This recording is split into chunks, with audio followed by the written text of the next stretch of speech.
মৰমৰ ছাত্ৰ-ছাত্ৰীসকল, আজি আমি আলোচনা কৰিব ওলাইছোঁ এক্টিভ ভইচ টু পাছিভ ভইচ কৰাৰ নিয়মসমূহ। আৰু ভিডিঅ'টো শেষলৈকে চাবা, কাৰণ ভিডিঅ'ৰ শেষত আমি এটা এক্সাৰচাইজ কৰিম আৰু সেই এক্সাৰচাইজটো কৰিলে আমি বুজি পাম যে আমি এক্টিভ ভইচ আৰু পাছিভ ভইচৰ বিষয়ে কিমান বুজি পাইছোঁ। নিয়মকেইটা চোৱাৰ আগত আমি তিনিটা চেণ্টেঞ্চ চাই লৈছোঁ ইয়াত তোমালোকৰ স্ক্ৰীণত। প্ৰথম চেণ্টেঞ্চটো হ'ল I drink coffee, coffee is drunk by me. He was writing a poem was being written by him. They will do the work will be done by them. So ইয়াত তিনিটা চেণ্টেঞ্চ আছে। The sentence in black color, যিকেইটা black colour দিয়া আছে সেইকেইটা হ'ল আমাৰ active voice, আৰু যিকেইটা ব্লুত আছে সেইকেইটা হ'ল আমাৰ পাছিভ ভইচ। চ' তোমালোকে অলপ ধৰিব পাৰিছানে কি কি চেঞ্জেছ আহিছে আমি এক্টিভৰ পৰা পাছিভ কৰোঁতে? যদি ধৰিব পৰা নাই তেতিয়াহ'লে আমি চাই লওঁ ষ্ট্ৰাকচাৰকেইটা। I drink coffee, subject, verb, object. আৰু পাছিভত কি আছে? Object is, verb 3 by subject. ঠিক একেদৰে he was writing a poem, subject was, verb ING object. আৰু একেদৰে পাছিভত object was being, verb 3 by subject. Third number they will do the work, subject will, verb object. আৰু পাছিভত লিখিলোঁ object will be, verb 3 by subject. So' তোমালোকে চেঞ্জেছকেইটা অলপ ধৰিব পাৰিছা? যদি পৰা নাই তেতিয়াহ'লে আমি এটা কাম কৰোঁ, আমি গোটেই চেণ্টেঞ্চকেইটা গুচাই দিওঁ, আমি অকল চাম ষ্ট্ৰাকচাৰকেইটা। আমি ষ্ট্ৰাকচাৰৰ ওপৰতে ডিপেণ্ড কৰিম আমাৰ এই চেঞ্জেছ কি কি আহিলে সেইকেইটা উলিয়াবলৈ। চ' ষ্ট্ৰাকচাৰকেইটা চাই লওঁ আমি। ষ্ট্ৰাকচাৰৰ মাজত কি কি পাৰ্থক্য আহিছে। ৰেডকেইটা হ'ল আমাৰ এক্টিভ ভইচ আৰু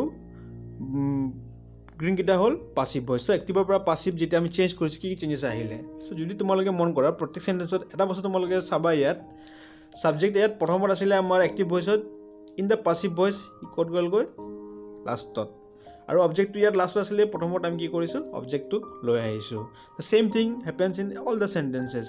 যিমানকেইটা বাক্য আছে তাত আমি চবত একেটা বস্তুৱে মন কৰিছোঁ। তোমালোকে মন কৰিছানে? য়েছ।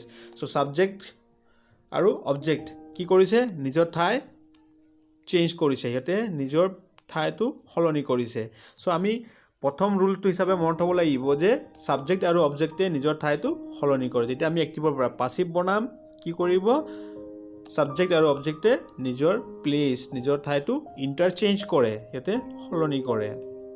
That is the first rules. আৰু কি তোমালোকে চাইছা ইয়াত কি কি চেঞ্জ হৈছে মন কৰিছানে?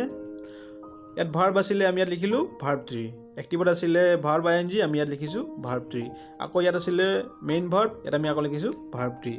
যদি আমি ভালকৈ চাওঁ, আমি প্ৰত্যেকটা পাছিভ ভইচত আমি কি ইউজ কৰিছোঁ তোমালোকে চোৱাচোন। Yes, we have used verb 3। Yes, that is the 2 number rule. 2 number ৰুলটো কি বুজাইছে? 2 নম্বৰ ৰুলটোৱে বুজাইছে যে আমি কি ইউজ কৰিছোঁ? আমি পাছিভ ভইচত কি ইউজ কৰিছোঁ? পাছিভ ভইচত আমি কি ইউজ কৰিম? Verb 3, third number form of the verb, that is roll number 2। 2 number নিয়মটো হ'ল এইটো। আৰু কি ন'টিছ কৰিছা চোৱা তোমালোকে, প্ৰত্যেক চেণ্টেঞ্চত আমি কি ব্যৱহাৰ কৰিছোঁ? বাই ব্যৱহাৰ কৰিছোঁ। So' third number rule is that we will use, কি ইউজ কৰিম? বাই ইউজ কৰিম। আৰু বাইটো ক'ত ব্যৱহাৰ কৰা হৈছে?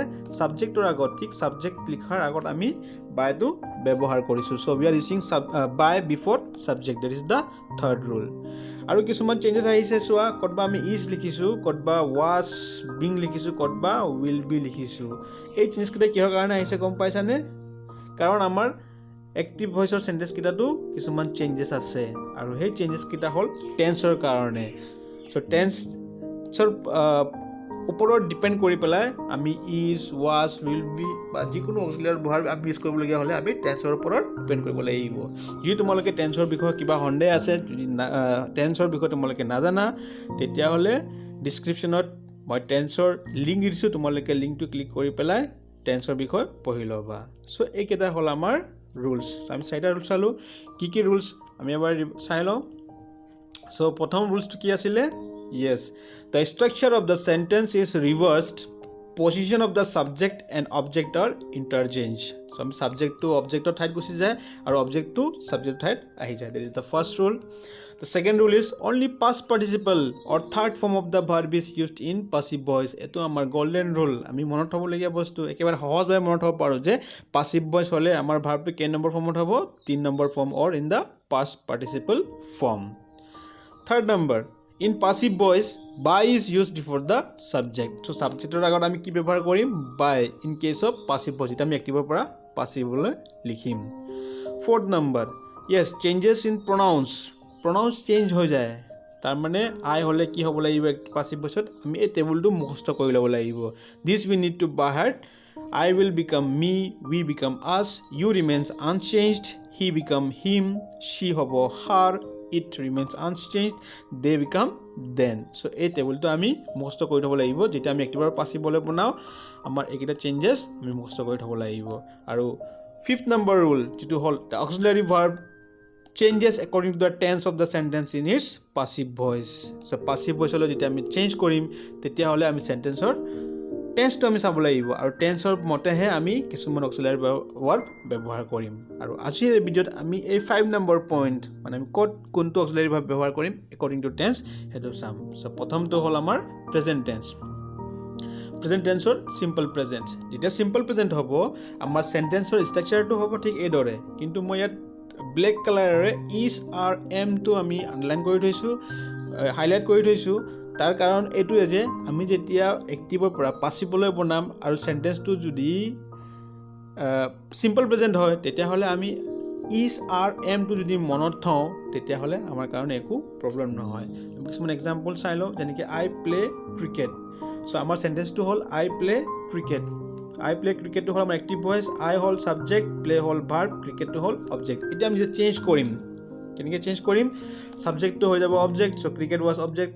ক্ৰিকেট তাৰপিছত আমি কি কৈছো যে যেহেতু সেন্টেন্স ইন সিম্পল প্ৰেজেন্ট আমি সাবজেক্টৰ পিছত কি লিখিব লাগিব হয় ইয়াৰ পৰা চুজ কৰিব লাগিব so we have choose is তাৰপিছত B3 বাই আৰু এই মই যে কৈছিলো I we have to by the table আইটো কি হৈ গ'ল me so cricket is played by me তাৰপিছত they sell books are sold by them he helps me I am helped by him so যদি আমি টেন্সটো ভালকে বুজি পাও তেতিয়া হলে ইয়াত কিন্তু আমাৰ কাৰণে একো অসুবিধা নহয় আমি ষ্ট্ৰাকচাৰ মতে গুছি গলে হল আমি ষ্ট্ৰাকচাৰটো ফলো কৰিলে হল অকল আমি এটা মনত হ'ব লাগিব যে সিম্পল প্ৰেজেন্ট হলে আমি কি ইউজ কৰিম ইজ আৰু am in the passive voice next হল প্ৰেজেন্ট কন্টিনিউয়াস ঠিক একেদৰে সিম্পল প্ৰেজেন্টত আমি ইজ আৰ এম ইউজ কৰিছিলো প্ৰেজেন্ট কন্ডিশন আমি কি ইউজ কৰিবলগীয়া হৈছে প্ৰেজেন্ট কন্ডিশন আমি ইউজ কৰিবলগীয়া হৈছে ইজ আৰ এম লগত বিং ইয়াত আৰু এটা এডিশনাল আহি গ'ল বিং নহলে একেই আছিলে ইজ আর এমৰ লগত সেম আছিলে কিন্তু যদি প্ৰেজেন্ট কন্টিনিউয়াস হয় তেতিয়াহলে আমি কি ইউজ কৰিব লাগিব বিং ইউজ কৰিব লাগিব এক্সাম্পল কিছুমান চাই লওঁ আই এম প্লেইং ক্ৰিকেট হৈ গ'ল cricket is being played by me they are selling books are being sold by them he is helping me I am being helped by him থাৰ্ডটো হ'ল present perfect সাবজেক্টৰ লগত আমি has have আৰু been so যিকেইটা black কালাৰত underline কৰি দিছো এইকেইটা চেঞ্জেসে হ'ব বাকি ষ্ট্ৰাকচাৰটো একেটাই subject verb by object same থাকিব কিন্তু অকল অক্সিলাৰি ভাৰ্ব কোনকেইটা চেঞ্জ হ'ব সেইকেইটাকে আমি চাইছো I have played cricket has been played by me they have sold books have been sold by them he has helped me I have been helped by him so এইকেইটা হ'ল present টেন্সৰ ঠিক একেদৰে past টেন্সটো আমি তেনেকৈ অক্সিলাৰি verb code use কৰিম চাব পাৰো simple past হলে আমি কি ইউজ কৰিম was আৰু were so he bought a pen was bought by him I helped them they were helped by me she painted the pictures were painted by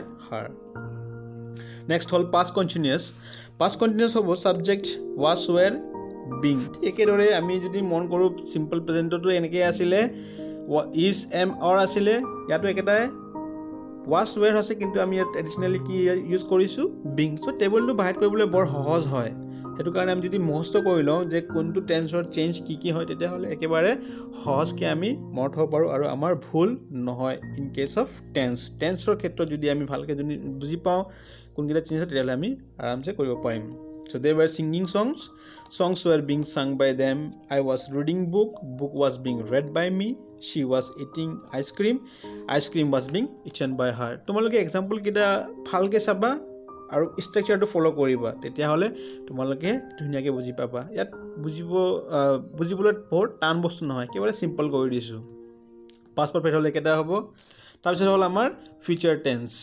টেন্সৰ হ'ব simple future subject will be Yes, she will write a letter will be written by her, we shall clean the room will be cleaned by us, you will win a prize will be won by you.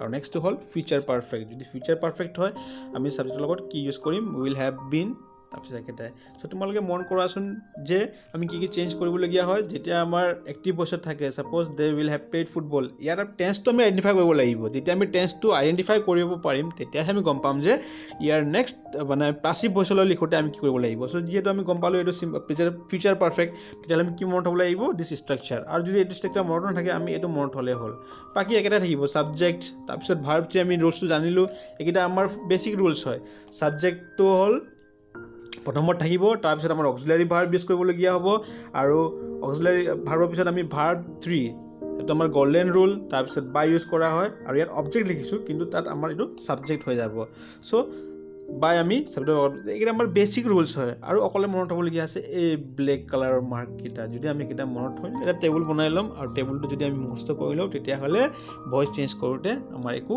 ৰং বা problem নহ'ব তাৰপিছত তোমালোকক আমি কৈছিলোঁ যে লাষ্টত আমি এক্সাৰচাইজ এটা কৰিম বুলি ইয়েছ দিছ কুৱেশ্যনছ তোমালোকে এই কুৱেশ্যনকেইটা নোট কৰি লোৱা আৰু এনচাৰকেইটা তোমালোকে কৰিবা কিন্তু আমাৰ ভইচ চেঞ্জ ইয়াতে শেষ হৈ যোৱা নাই আমাৰ ভইচ চেঞ্জৰ আৰু কিছুমান নিয়ম আছে আৰু নিয়মকেইটা বেলেগ চেণ্টেন্সৰ কুৱেশ্যন হ'লে আমি কেনেকৈ চেঞ্জ কৰিম ইম্পাৰেটিভ চেণ্টেন্স হ'লে কেনেকৈ চেঞ্জ কৰিম বা কিছুমান ক্ষেত্ৰত আমি কিছুমান ৱৰ্ড ছাবজেক্ট নাথাকিলে আমি কেনেকৈ কি কৰিম সেইকেইটা চাবলৈ হ'লে তোমালোকে মোৰ চেনেলটো ছাবস্ক্ৰাইব কৰা আৰু কিবা যদি সন্দেহ থাকে এই নম্বৰত তোমালোকে হোৱাটছআপ বা ফোন কৰিব পাৰা thanks and have a good day